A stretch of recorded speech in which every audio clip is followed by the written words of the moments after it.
Champagne problems. You ever had those, Taplines listener? They're good problems to have, basically. And I'm sorry, what's that? Got it. Okay, folks, I've just been informed by Tapline's very real legal department that champagne is a protected designation of origin, and therefore we're not allowed to use the term champagne problems on air without express written permission from France. Like, all of France. But what should we call them instead? Spotted cow problems would work. In 2002, Wisconsin's New Glarus Brewing Company, makers of that beloved farmhouse ale, announced it'd be pulling out of the Illinois market next door, and 6 months later, it was gone. The decision shocked and even angered some folks on the wrong side of the cheddar curtain and flew in the face of the contemporary expansionist wisdom that governed the craft brewing industry at that time. But husband and wife team Deb and Daniel Carey had spotted cow problems. Drinkers in their home state were buying a whole lot of their beers, and they simply couldn't brew enough to keep up with demand in the state next door. So they decided not to. These days, you can only get Spotted Cow, Moon Man, and the rest of New Glarus's award-winning portfolio in Wisconsin. Far from hindering the brewery's growth, the decision to go deep rather than broad allowed Deb and Daniel, who joins us today on Taplines, to grow their company sustainably and ensure the quality of the product, such that 20 years later, it's a touchstone for an industry looking for ways to retrench as growth slows. It's Brewmaster Daniel Carey, it's Spotted Cow, it's how New Glarus got big by staying small, and it's all right here, right now, on VinePair's Taplines. Dan Carey, Brewmaster at New Glarus, thank you so much for joining us here on Taplines today. It's my pleasure, Dave. Dan, you're joining us from behind the cheddar curtain, New Glarus, Wisconsin. It's a name that rings out to millions of craft beer enthusiasts around the country who crave the delicious, fluffy, nourishing, refreshing taste of Spotted Cow Farmhouse Ale. We're going to talk a little bit about why that name looms so large. Of course, your business has had a tremendous amount of success producing, the beers over the years since 1993. So we're coming up on a full That's 30. Right. This is the 30th anniversary for you guys, and congrats to that. That's right. Dan, Brewmaster at New Glarus, how does 30 feel? Like the Grateful Dead say, it's been a long, strange trip. That's for sure. It has not been without its bumps. I bet, man. But you've weathered the storm many times over, along with your wife, the founder and president of New Glarus, Deb Carey, a name that also looms pretty large in the industry. A lot of folks know you and sing your praises. You're in books like The Audacity of Hops. You make appearances. You've been in this industry for a long time, and you have the track record to show for it. Dan, we had you on Taplines today to talk about the success of New Glarus and of Spotted Cow, that beloved farmhouse ale that gets drinkers' minds, dreaming of that beautiful head and the fantastic pour.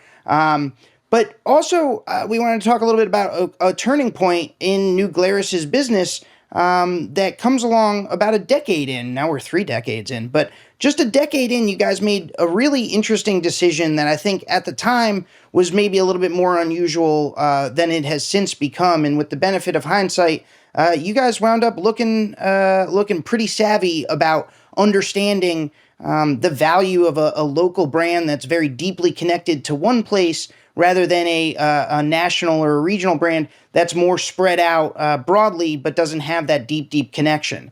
And that's, I think, where we should pick up the story, because, like I said right before we started recording here, New Glarus's decision in 2003 to pull back to go Wisconsin only turns out to be, with hindsight being 2020, a pretty prescient move.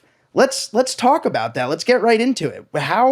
How does that come about? You're 10 years in, you're in Illinois, and things are going well, but they're going too well, right? Yeah.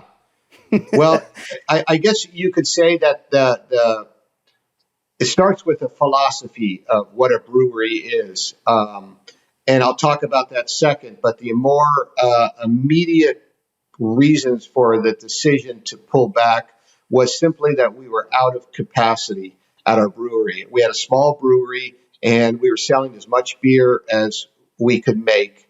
And as you probably know, every barrel of capacity that you add costs more or less $200. So it's Mm, very expensive to add capacity. And in those days, like most breweries, we were growing at 30, 40, 50% a year, and having a hard time keeping up. And it's not only the cost of growing your business, but every time you go through a stair step up in capacity, your way of doing business changes, your mm. manning changes, your personnel, your systems, your SOPs, um, how you structure the business has to adapt, because when you're a small brewery, you pretty much do everything on your own. You know exactly what's in all of the tanks, and you know where the fermentations are at. But as you get bigger, that's not possible. So you need systems, and that takes a lot of effort. So that was happening at the same time that my wife was really more or less, there was another salesperson, but she was doing most of the sales. And we have two daughters, and they were grammar school and junior high at that point. So we were selling beer in Chicago and in northern Illinois. And she used to drive down to Chicago. It's about a 3-hour drive. So Hmm. she'd get up in the morning, she'd get the kids going, make them lunch, cook them breakfast, and then she would start driving down to Chicago. She'd visit accounts, and then she would drive back home to spend time with the kids before they'd go to bed. And it's a lot of work to do that. Chicago's not an easy town to Yeah. drive around in.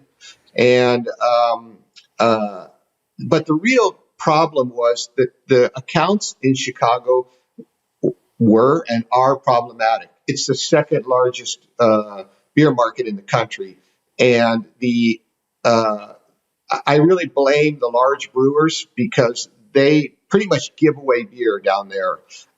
And so the bar owners expect that. They expect to get beer for free. So Hmm. she would go into taverns, and they'd say, "Yeah, we'll take your beer, but what are you going to give us?" In most cases that's illegal, but that doesn't stop anybody from asking. And Sure. and Wink, wink, nudge, nudge. Yeah, yeah. yeah, exactly. And you ask in a certain way, but it's, as a small brewer, it was impossible for us to give away beer. Why would we do that? Why would we drive Yep. all the way to Chicago and give away beer? So she came to me and she said, you're out of capacity, and we have demand in Wisconsin.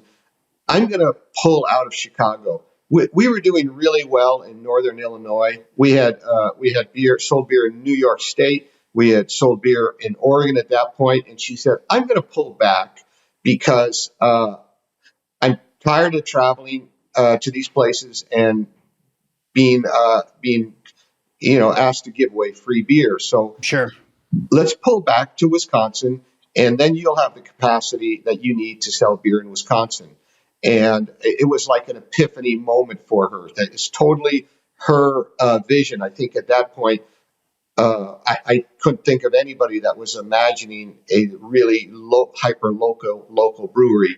Now, of course, it's more common. But Yeah. when she did that, and she called the wholesalers in Chicago and Illinois and said, "We're going to pull back. We don't have capacity for you."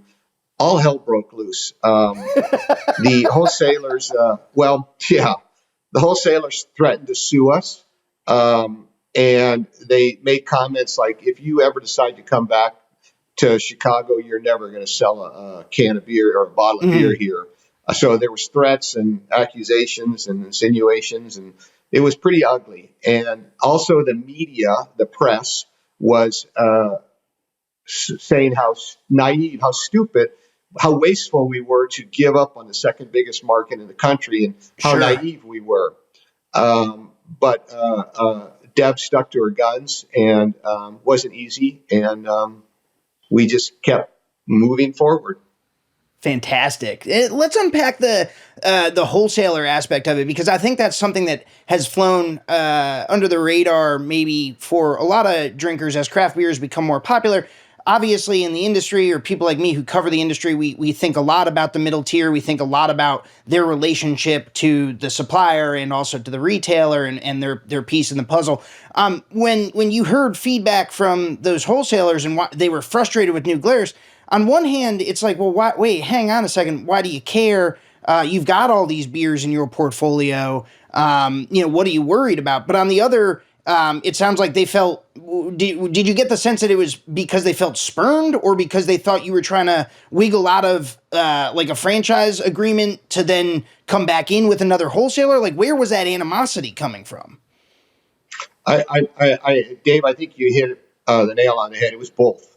Yeah, It was both. And I think there's an ego thing there that sure, they didn't want sure. us to pull out. But I think you well said. That's pretty much it. Yeah, yeah. I love describing this as Deb's vision and it not being necessarily very popular at the time. Daniel, I wanted to ask you about sort of if you could give us a sense. I mean, now obviously it's 2023, so we're talking about 20 years after this decision, because I think it was February 2023, if the reports that I read were correct, when you guys made the break with Illinois. Yeah. And that's 30 years after your business started. But in 2003, tell me just how unusual this felt, or maybe how much it felt like you guys were going out on a limb. Like, this was a moment when craft beer was starting, it had dipped a little bit in the late 90s, and there was a little bit of, kind of a deflating of the market, but now it was back on the upswing a little bit. Tell me about this idea of saying, no, uh, unlimited growth or crazy growth isn't necessarily good. Let's pump the brakes and decide. What did that feel like for you guys who have peers in the industry that are pursuing more aggressive expansion plans, that are saying no? Hey, we're going to other states and we're going to get bigger and bigger. You must have seen peers doing something the opposite of what you guys were doing. Tell me a little bit about that. Well, yeah, you're 100% right.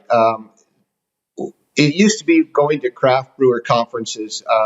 Every country's brewers have a different touchstone, and in American craft beer, whenever I would go to a craft brewers conference, um, when you meet somebody on the street, how are you doing today? At craft brewers conference is how much are you up this year? So it was a game to say, well, we're up 10%. Well, we're up 80%. So there was this strange time period. Brewers don't ask that anymore, but for Yeah. many years that was the introductory question, Wow. and so Deb has always been, and this is not me being clever. This is 100% Deb, and she has a saying. She says that uh, um, uh, profits are vanity. Profits are sanity. Volume is vanity, meaning that I love that. it's not a question of how much beer you sell. It's a question of what's your profit per barrel sold. Now, obviously, in the beer business, the secret is, of course, is you have to cover your overhead, which in a brewery is very high. So once you cover your overhead, you can do pretty well on every barrel that's sold. But I alluded to this a moment ago that we've been in the brewing industry since the 1980s. And in the early 80s, breweries were closing at a very high rate and they were Left and struggling. right. The regional breweries like Walters here in Wisconsin, I mean, they were real entities selling hundreds of thousands of barrels of beer, but they went out of business. And Sure. G. Heilman in La Crosse, Wisconsin, Yep. they were selling millions of barrels of beer and losing a couple of bucks for every barrel of beer that they sold Wow. Yeah, while yeah. they're giving away beer in Chicago. And while they're So getting nailed by Anheuser-Busch and Miller, who then had Philip Morris money, who's coming real strong at them. Yep, sure. that's right. So we come from a time when we saw very, very large breweries, when we were, a 5,000 barrel brewery selling hundreds of thousands of barrels, if not millions of barrels of beer and losing money. So That's a scary place to be volume, in. Yeah, yeah, yeah. Because they can't shut down yeah, the that's line right. either. They can't afford to. They've got to keep beer moving through the line, so they can't even afford. It's not like they can press pause and figure out a new business model. Yeah, because of the infamous overhead. They have to cover Sure, their sure. overhead. Yeah, So yeah. they're brewing beer to cover their overhead and nothing more. And another thing that Deb always says is size is a guy thing. It's not important.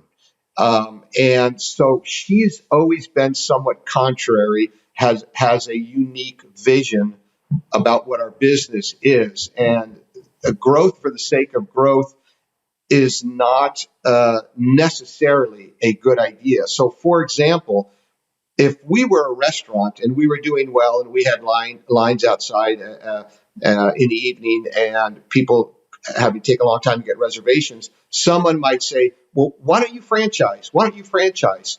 Well, we're a restaurant and we're not a franchise. We are brewers, and so Deb built this brewery for me to be a brewer. So it was never the intention to sell lots of beer, create a profit and loss statement with big numbers so that we could sell the brewery. And some people, that's what some entrepreneurs do. But we envision this brewery to be here for hundreds and hundreds of years. And the only way to do that is to run things deep and lean. So, for example, we have more people working in our lab than we do salespeople. We'll sell 240,000 barrels of beer this year, and I think we have 6 salespeople.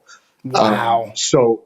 We're very lean. We're very Yep. fiscally responsible, and taking a box of beer, and shipping it across the country it's not a logical thing to do. Sure. Beer is heavy.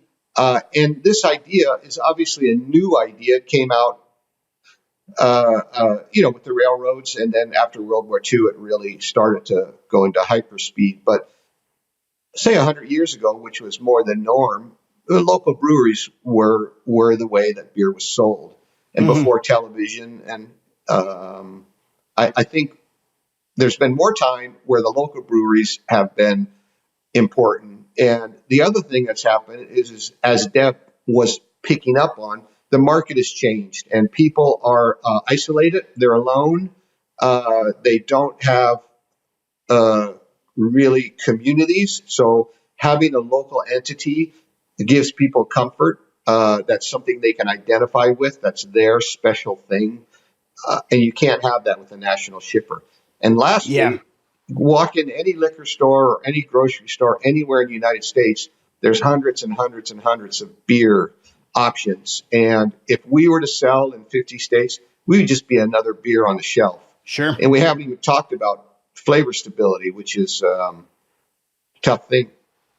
Too many. I think there's a lot of breweries out there, and of course, we won't name names, but that's maybe not as much of a priority for some brewers that are pursuing a more growth oriented model. I mean, you're talking about getting beer on the shelves, routing it through off premise channels as far away as possible to open those new markets to demonstrate that growth quarter over quarter. Whether that's because you have private equity investors that are expecting that growth, that you've promised that growth, or because you have public shareholders who are saying, "Hey, well, we want to see growth every quarter," or whatever. Those are different pressures than Yes. the ones that a brewery like New Glarus is facing. You guys have a little bit more latitude. Of course, you have to run a solvent business, and you have investors that you answer to, and Yes. as well. But you have more control over the level of discipline you bring to the conversation about growth than maybe other folks in the business. So you can be more concerned about stability of flavor, of freshness of product, of making sure that when people see Spotted Cow on one end of Wisconsin, it tastes just as good as if it does on the other, and it's not out of code or That's whatever. right. Yeah, yeah, yeah, That's right. yeah. And that also plays into wholesaler relationships because we have very strong relationships with our wholesalers in state.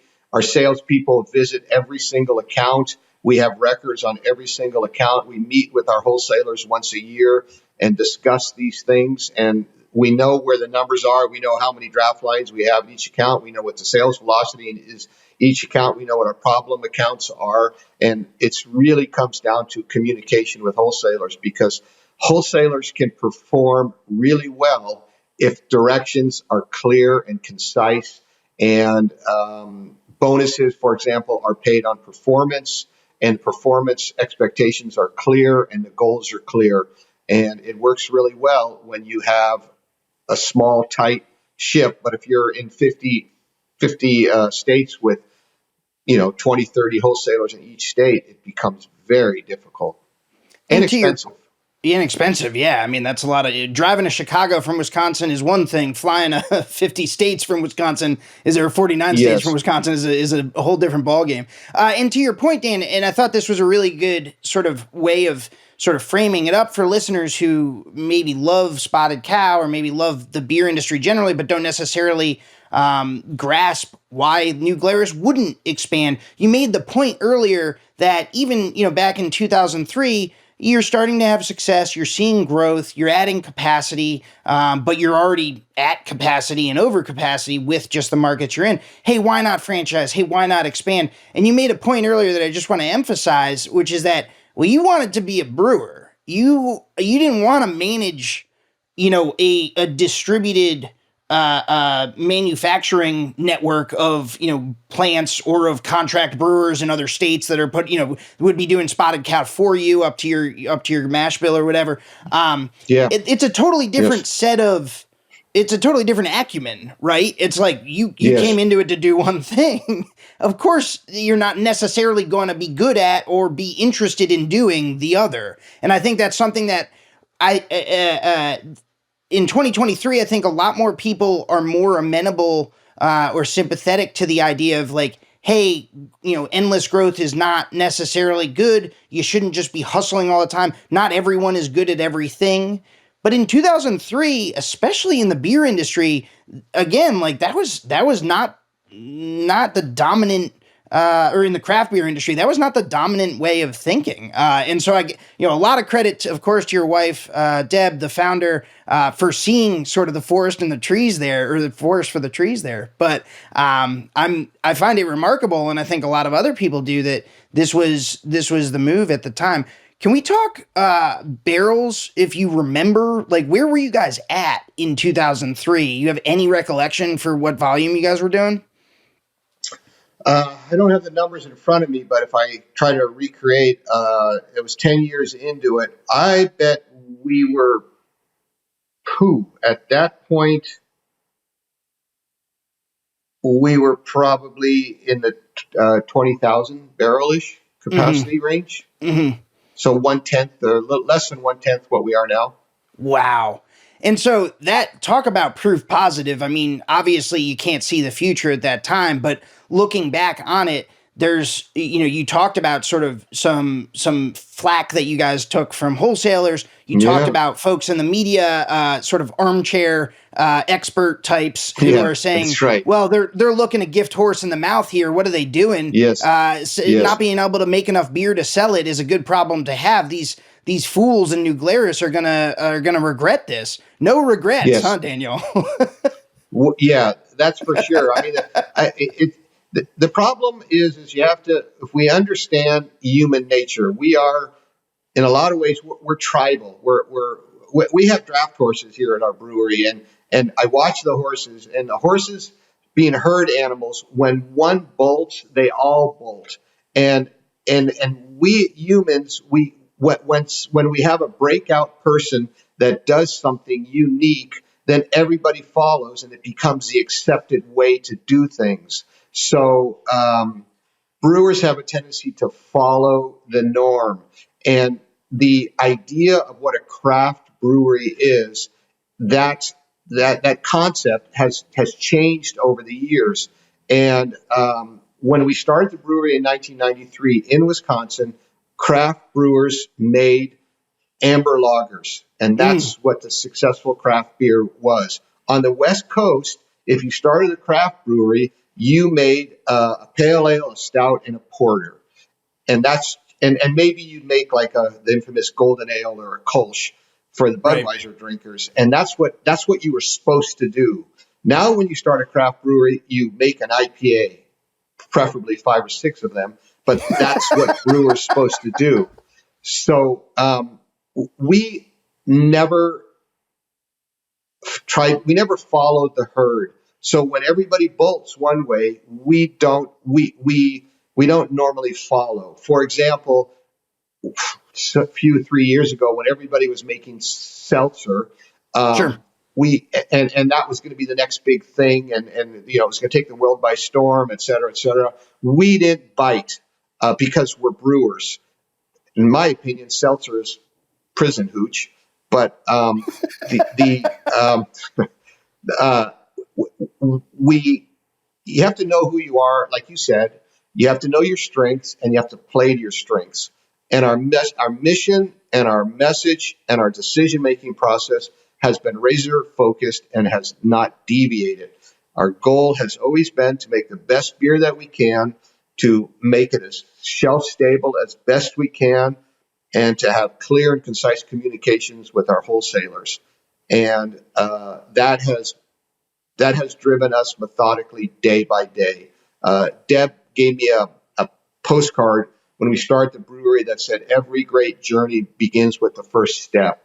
And so it's more about putting your foot in front of the other, not about what you're going to do by the end of this quarter. I mean, I like to run races. I run half marathons, and we're running a marathon, not a 100-meter dash. And there's a different way of Yeah. looking at things, different decision making tree. Yeah, yeah, and has been proven out in the case of New Glarus. A lot of success as we just described. The volume, even though profits are sanity, volume is vanity. Volume still does tell a story about where the brewery's going. I mean, you're not in the Yes, business of making beer to dump it. I know sometimes breweries get into that situation, but for the yes, most part, directionally speaking, volume is going to increase and is going to be an indicator of the health of the brewery. If that number's going up that's true. year over year, yeah, no, I love that phrase. Profits are sanity, volume is vanity, and size is a guy thing. Yeah, there's a lot of gems that Deb Yeah, served yes, up over the years. I like this. Daniel, I want to talk about sort of the knock-on effect of this decision to pull back in late 2002, and it takes effect in 2003. You guys retrench in Wisconsin. You go Wisconsin only because at that point, New York and Oregon were off the table, correct? Like you guys had stopped pretty selling. much. Yeah, yeah. Okay, cool. So you're Wisconsin only. And so the way a lot of more modern, contemporary craft beer drinkers who have come to the segment and have become enthusiasts maybe later that decade or early the following decade and the 20 teens or so, New Glarus and its sort of most iconic or beloved beer, Spotted Cow, has become very well known because it is not easy to get anywhere besides Wisconsin. And I don't get the sense, having read contemporary news reports, that this was an intentional, sort of engineering scarcity effect that you guys made here. It seems to have just been a coincidence. I'm curious, did you think at the time, like, obviously scarcity to some extent is maybe beneficial for products? There weren't a lot of examples of this in the beer industry, but maybe in other industries, you see sort of how scarcity drives up demand. Did that seem like it might be a silver lining of this decision? Was that even on your mind at the time? Not really. Yeah, Scarcity, creation of scarcity was not the Coors effect was never really Coors effect. Yeah, yeah, on right. our radar. That was not something that we considered because the amount of beer that we sell at, say, border liquor stores on the way to Chicago or the way to Minneapolis is a relatively small part of our business. Mm-hmm. So people taking beer out of state, it's flattering. But if we were to rely on that, I don't think we would be successful. Wisconsin is somewhat of a unique place, and I'm originally from San Francisco, but Deb was born and raised in Wisconsin. She's originally from Milwaukee, and so she understands Wisconsin. And for example, I went out to visit a brewery in California, and I was in a taxi, and the taxi driver said, "Where are you from?" I said, "I'm from Wisconsin." He goes, "Oh, I love the Green Bay Packers." I said, "Are you from Wisconsin?" "No, no, no. I'm from California, but I just love the Packers." And Yeah. so there's something unique about Wisconsin. And when I travel around, I see expat bars around the country for Wisconsin and Ireland. Obviously, every town has an Irish bar, and many cities have Wisconsin expat bars where people get together and they watch the UW Wisconsin Badgers on Saturday and the Packers play on Sunday, and they eat cheese curds and bratwurst and all the kind of the Wisconsin things. And so Wisconsin is very parochial. Deb says Wisconsin is parochial in their buying habits. They like to support local things. And so for us, it was a natural fit. For her, it felt comfortable that if you're in Wisconsin, this is your beer. And maybe that wouldn't work in other places, but it certainly worked in Wisconsin. So our model fits because of where we're at. And every brewer around the world has to look at their unique situation and be clever, but it may not be exactly what we're doing. Um, but you have to kind of play the hands you're dealt. Yeah, yeah, and Wisconsin, of course, one of the richer drinking cultures, state by state in the country. Not just in terms of culture, in terms of volume. But I remember you mentioned the border liquor stores, the border shops where you see some sales. I myself was in Milwaukee, maybe 3 years ago, and I flew into Chicago, as many do, and I drove up and I stopped at, you probably know where, the Mars Cheese Castle, where it may as well be a Yeah, yeah, cathedral to New Glarus. It may as well be the New Glarus Cheese Castle because like the stacks and stacks yeah. of New Glarus beers there. But to your point again. This goes back to vanity and knowing your numbers and knowing where your core business is. If that's not actually doing much volume, even though it is such a cathedral to the beer, and it's always got a front and center display there. Then to your point, man, like yeah, you could get yourself lost with that type of exciting flattery, and lead yourself into a market that maybe doesn't have that deep thirst for New Glarus. It's just like, oh, it's a novelty. I'll grab one on my way in or out of Wisconsin, and everyone's always going to pick it up there. But if you're not doing that much business on those border liquor stores, then of course it doesn't make sense to try to push beyond those borders. Do you know, Daniel, at this point, what your breakdown is in terms of like, I don't know if you would even segment those out, like the border liquor stores versus like the overall volume. It must be negligible. Yeah, it's in the low 1, 2, 3% type of amount of beer that's Yeah, moved by by summer tourists, for example. right. I went to a visit a startup distillery here in Wisconsin, and the principal said, "Well, the reason you guys do so well is because people are you only sell in state, and people are taking it out of state." And I said, "Oh, if you think that's the key to our success." Is that what you're going to do with your distillery? Are you only going to sell in Wisconsin? And he said, no, we're not going to do that. So, when if someone was to say that, I'd say, oh, give it a shot, bring it on. Yeah. Yeah. Uh, Well, yeah, right. I mean, that's probably not the right reason to go down that path. You guys have certainly proved there's a path there to go deep instead of broad, but you want to do it with a product that's going to stand the test of time and that's going to attract a repeat local customer, not one that's built on hype and scarcity that takes a lot of yeah. effort to continually re-engineer, right? Well, the problem with being in the brewing business, the problem with being the darling du jour is that passes. Mm, You're when you're when you're the you're generating chatter among customers or on the internet as the new darling. If you go up quick, you probably are going to go down quick because there's always a new kid coming, and that's not the game we want to play. yeah, there's a horizon on that always, right? If you're chasing trends, and to some extent, obviously, beverage alcohol, like any other consumer packaged good, are going to have some trends that are going to be more substantial and are going to sort of, light beer, for example, is something that maybe in, what was it, 75 when Miller introduced the light beer from Miller, everyone, over in St. Louis, they poo-pooed it as just a quick fad, and Yeah. then of course Yeah. it was Right. not. And eventually we got Yeah. Budweiser Light in 1982, and then Bud Light in Yeah. 1984, right? But Yeah. Natural light. Natural Natural light. Light first. Maybe That's was the right. first That's one. right. Yeah. Yeah. Were you ever brewing Yeah. that? You used to brew way back when you were Oh at yeah. Anheuser-Busch, right? Yeah, yeah. Yeah. But not I've not in I've St. Louis. brewed a lot of light beer. I'm Yeah. sorry. Not in St. Louis, right? Where were you brewing?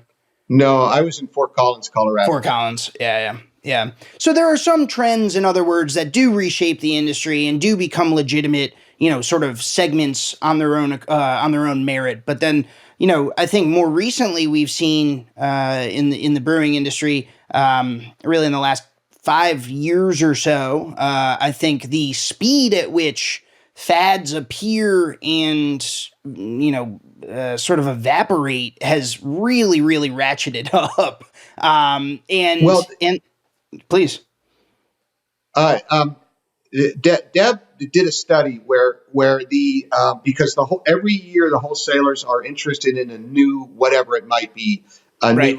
a new type of beer, alcoholic beverage, and so she got out the data and she made a graph of volume versus time, and these Smirnoff Ice or Zima or California Cooler. All of Sure. these kind of they go like they have a life, and the life is maybe I don't know 3-4 years, but Maybe. there's Yeah. always one coming up, and this means that there's always a certain level of other alternative beverages to beer, and they make up whatever 5-10% of the Hmm. industry, but they're not the same beers. Zima's gone, California Cooler's gone, Smirnoff Ice is gone, but Matilda Bay. now we Yeah. have Yeah. Yeah. we have Truly or Yeah. alcoholic iced tea, but so they're coming and going. So if we were to join into that, we might be able to garner some sales and be part of a wave, but it's going to go away.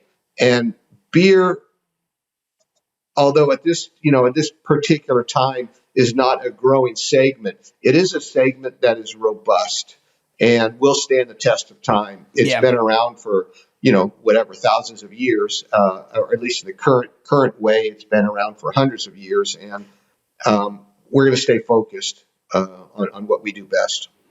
I really love the sort of frame that you've kind of laid out there because I do think it's really, again, something that is maybe hidden to the casual drinker who likes craft beer but doesn't necessarily understand the tensions that sort of the push and pull that dictate the way the industry Yeah, goes.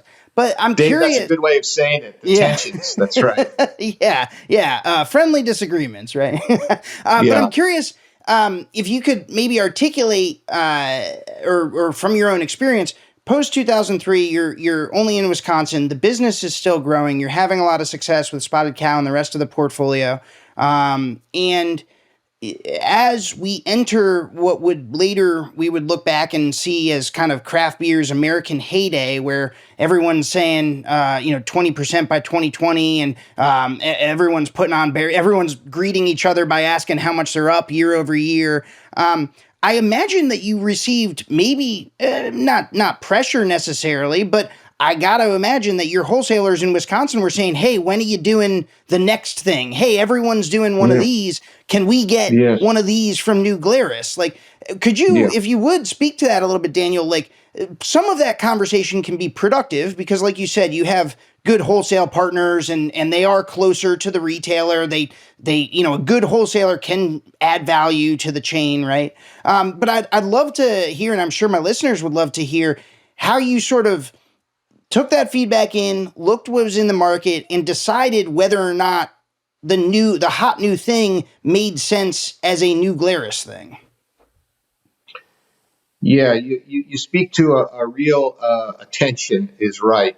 So we have a group of wholesalers, say more or less 18 wholesalers, and so when something is hot, maybe it's 4 packs or maybe it's whatever that 19.2 ounce cans, and the wholesalers are like, you got to do this, you got to jump on this. This is hot. This is where the market's going. You need to jump Yep. on it. And Dave, as you alluded to, sometimes those things do take like beer did. But um, it's a tough fight. It's an argument. There's oftentimes yelling on the phone.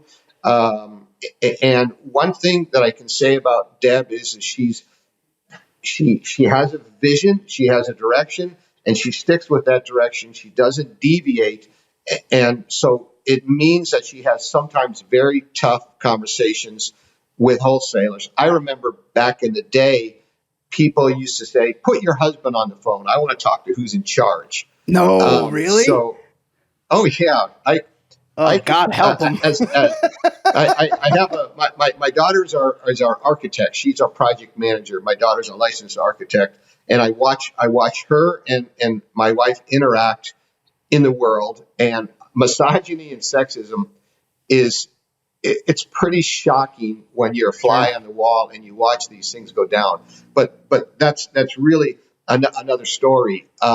One of the reasons that we minimize our SKUs and we don't follow fads is that when we set up our packaging line, for example, I mean, a project that might cost $5 million for a new packaging line.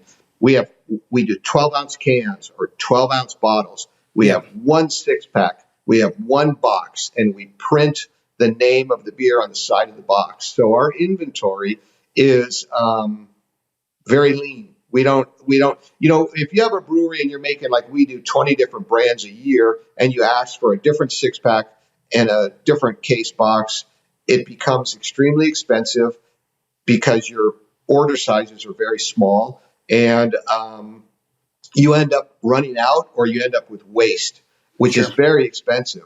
But since we have one 6-pack and one mother carton and one 12-pack box for cans, etc., our inventory is very lean, and we can change what we're going to package any we could get halfway through the day and say, let's switch around and make Moon Man now. But we don't have to worry about our inventory of packaging material. Plus, when we go to a supplier, our orders are huge because we're getting one, not 20 or Right. 30. And Right. I can tell you that cardboard vendors, manufacturers, they hate the this and that and the crazy inventory that goes with that. So it's a business decision.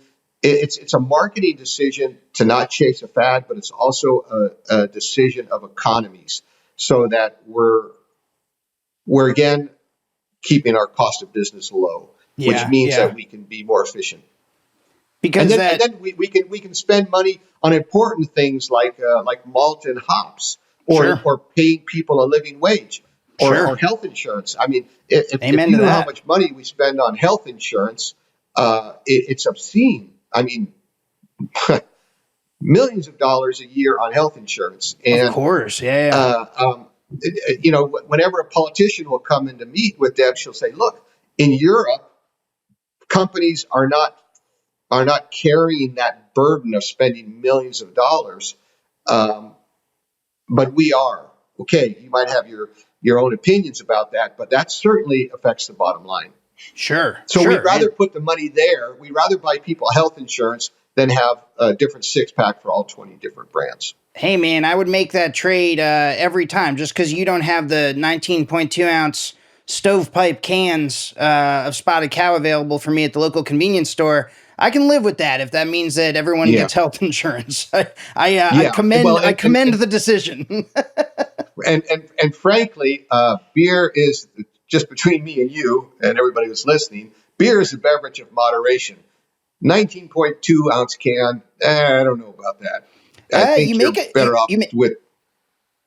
You make a good point, Daniel. I mean, I think and this is, I suppose, a little bit beyond the scope of Spotted Cow and New Glarus, but we talk about a lot in our newsroom about sort of how these trends are chasing growth, which is there, by the way. That's the area that's growing. C stores, bigger single serve package. That is undeniably where the growth is. But there are historical examples of chasing growth to negative ends, to ultimately like bad outcomes. the one that comes to mind most immediately is malt liquor in the 80s. You see all Yes. the industry Yes. sees all the growth there. They double down on the neighborhoods where it's growing. Of course, that tends to be lower income neighborhoods, tends to be black drinkers that have outsized over index on the social ills related to overconsumption of alcohol. And all of a sudden, you have a political and cultural disaster on your hands. And gee, I don't know how we got here. We were just looking at the spreadsheets, man. We were seeing all that Yeah. growth there. Yeah. Well, I mean, I can't speak to that issue, No, but no, I no. Yeah, can yeah. say that Deb often will say that there is a segment of the beer drinking public that is looking for the most alcohol per dollar spent.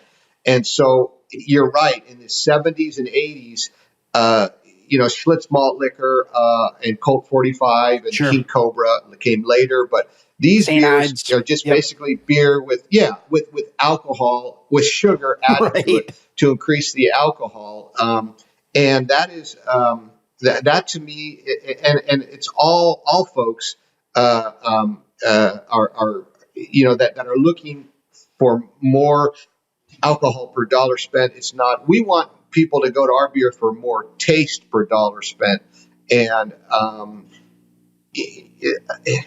alcoholism is a problem, and it's not something that we want to promote. So I think as a brewer, it's an immoral way to make a buck. Yeah. Yeah. Fair enough. Daniel, I want to sort of run something by you here because what we're seeing now in 2023, again, 30 year, you're on your 30th anniversary at New Glarus, and the industry obviously has changed a tremendous amount since 1993. I mean, it's almost impossible to Yeah, quantify. sure. Yes, You can kind of look at the number of breweries. We're up to about 9,700. I'm guessing in 93, maybe the US is at 550 ish. yeah, Like we're talking about not sure, many. So that's one way of quantifying it, but there's just so much more dimension to it. And what we've seen more recently in the craft beer industry is that as growth has slowed and it's more or less flat, depending on how you slice the numbers. I get the updates from sure, the Brewers sure. Association's Bart Watson, and he kind of runs us through He it, as does a I'm great sure he job. he does a Yeah, fantastic job. Bart is I'm going to try to get him on Taplines one of these days to talk about something or other. We just got to figure out the right episode. But as growth has kind of flattened out, you make the point that beer is going to be in it for the long haul. Beer has a strong value proposition. I believe that. I don't really think that anyone's going to the U.S. is going to stop drinking beer. But as that growth has slowed, you see some breweries, some really successful breweries, start to rethink about what their footprint looks like, what their volume should look like. I'm thinking, one of the examples that comes to mind is Lost Abbey out in San Diego. Just in like November of this past year, says, you know what, this is not a business that we really can continue to sustain the way we want to.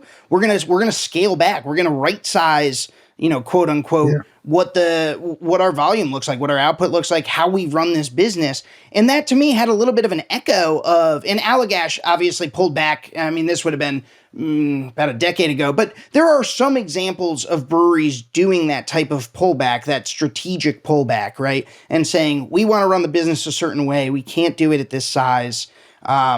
Instead of taking outside cash to scale up, or instead of spreading ourselves too thin, or contracting or whatever, we're going to scale back. There's some increased maybe interest in doing that type of strategic reevaluation. My question for you is, now that you've done that and you've made a successful business out of that, and you have the track record to prove it, what would you tell to other brewers, other owners, other operators who are thinking about their businesses, who are maybe at that, I don't know, 50,000 barrels a year? I'm in 6 states.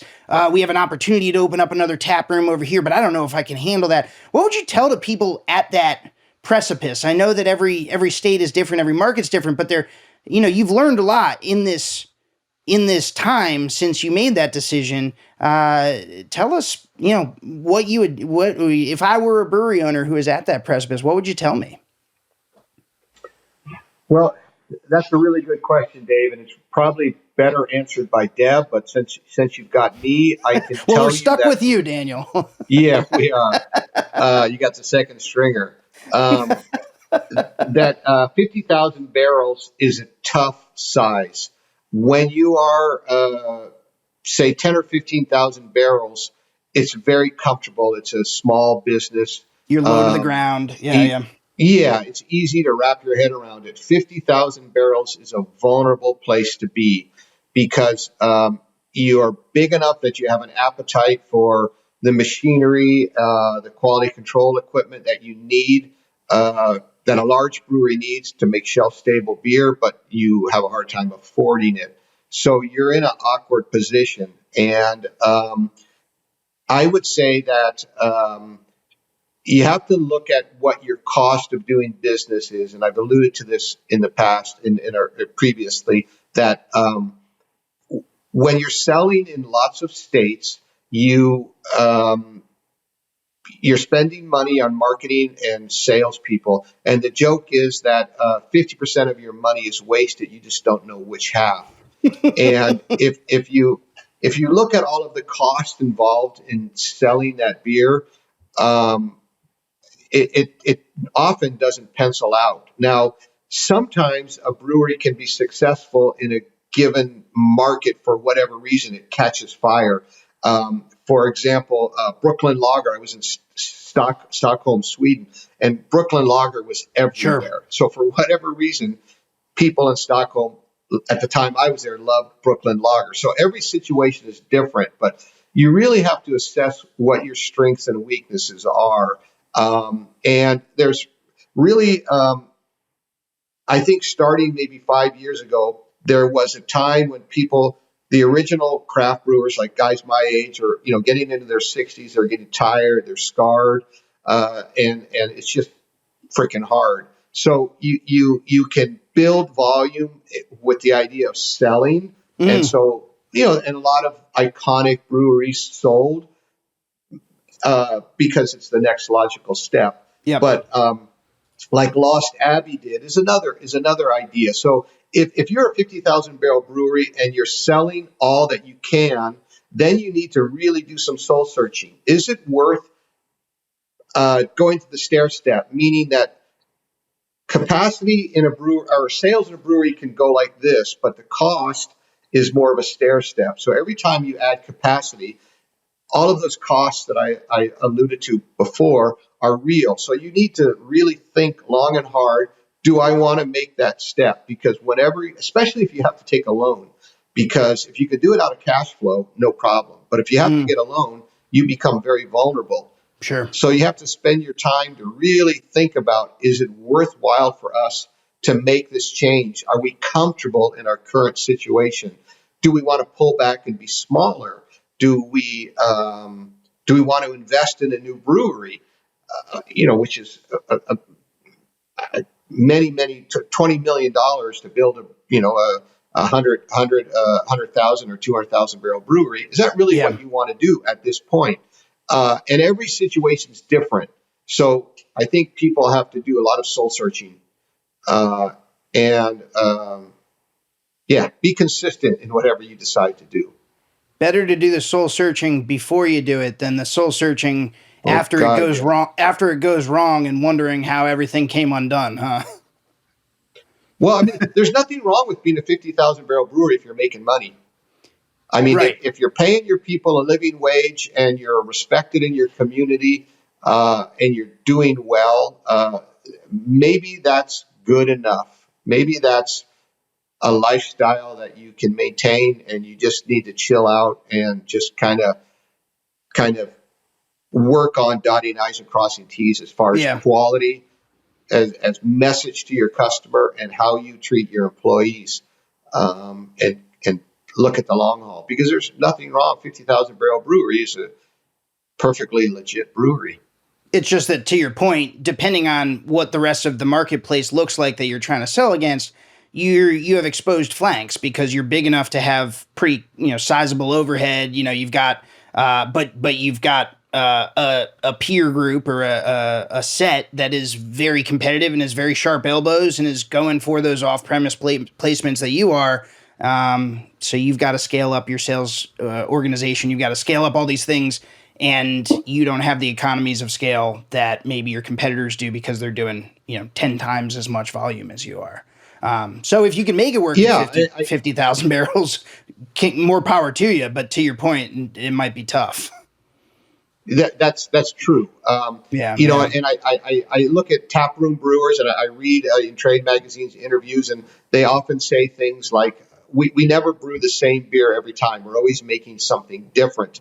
And frankly, as a brewer, that makes me jealous, because I would love to be able to be every day making a different beer and learning about hops and malts and interactions and yeast strains and processes and trying all of these things. But without a flagship brand, okay, if you're a 500 or 1,000 barrel tap room and people are coming in and always saying, what's new, that's great, as long as people care. And people keep coming in. Yeah. That's right. And right. That may change. But you look at Kansas City Brewing Company, KC Beer. They have a flagship in their Dunkel. Like, who would have guessed? I don't think that Steve Hawley imagined that their Dunkel would be their flagship beer. Analogous to Shiner Bock in a sense. That is the beer that took. But having a flagship beer, if you're at 50,000 barrels, is important. And if your flagship beer is an IPA, that kind of scares me a little bit, because at some point, I'm guessing that IPAs will become like the new American standard. And then it's going to be a matter of price. Because if I can buy Lagunitas, which is a great beer and perfectly good, at half the price, all IPAs are the same. It's the same thing that happened in Germany when you drink a Pilsner. They're all great. Sure. So people will drink the one that's $8 a crate rather than paying for a beer that's $15 or $20 a crate or euros a crate. They'll go for the cheapest, really great beer, and that's kind of the dangerous end that we're all moving towards. Yeah. Well, and as a consumer, obviously, it's very exciting, because that means that the quality floor has raised so high that, man, I don't even have to think about it, because any beer of this style is going to be a minimum level of quality. For someone on the other end of the equation, like yourself, that becomes more challenging. But, I mean, this is where I think New Glarus has been instructive, or has been kind of a, not to embarrass you by heaping praise upon you here, but like has been kind of a beacon for what, consistency and quality and going deep instead of broad, what fruits that can yield even in industry that right now is not growing at the rate that it once was. So I think that's part of the reason we wanted to talk to you today, Daniel, was to hear kind of how you guys did it. And we appreciate the pearls of wisdom that you've relayed to us from Deb, the founder and president. The one I want to end on, to just leave everyone with this aphorism or this idiom, because I think it's brilliant. Can you repeat again her thing about profits versus volumes? She says profits are sanity, volume is vanity. I love that, man. Daniel Carey, thank you so much for joining us. The story of New Glarus, the story of Spotted Cow and Moon Man, and so many other fantastic beers. We really appreciate you coming by Taplines today. Thank you, Dave. I appreciate you including me. It was a lot of fun.